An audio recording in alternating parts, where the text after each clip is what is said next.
અંકલેશ્વર શહેરના ભાટવાડમાં સાંજે મહિલા ઘર બંધ કરી સામાન લેવા ગઈ અને મહિલાના ઘરમાં ચોરી થઈ. તસ્કરોએ બંધ મકાનને નિશાન બનાવી સોના ચાંદીના દાગીના અને રોકડ ઉપરાંતની મત્તા પર હાથ ફેરો કરી ગયા.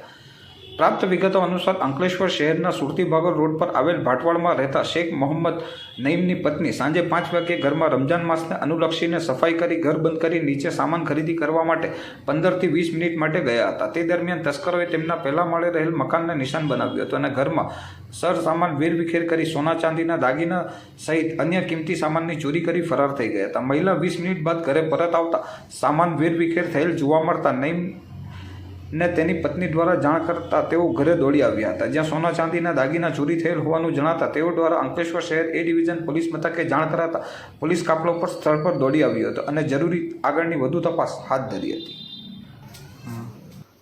શું નામ તમારું? શેખ મોહમ્મદ નઈમ. ક્યાં રહેવાનું તમારે? ભાટવાડ. શું ઘટના બની છે? મારા ઘરમાં ચોરી થયેલી છે સાહેબ. કેટલાની ચોરી થયેલી છે? 4 થી 5 લાખ રૂપિયાની ચોરી થયેલી છે. 4 થી 5 તોળો મારો સોનો હતો, બધું જ જતું રહ્યું.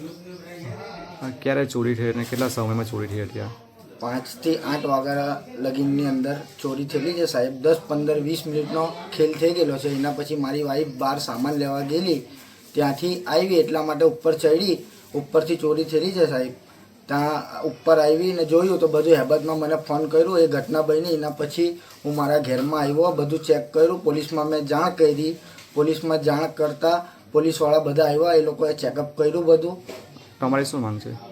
મારી એવી માંગ છે સાહેબ કે મને મારો જે સોનું ગયેલું છે એ પોલીસની મને રિક્વેસ્ટ છે કે મને મારો સોનું જે છે તે મને પાછું આપે ને મને ઇન્સાફ અપાવે.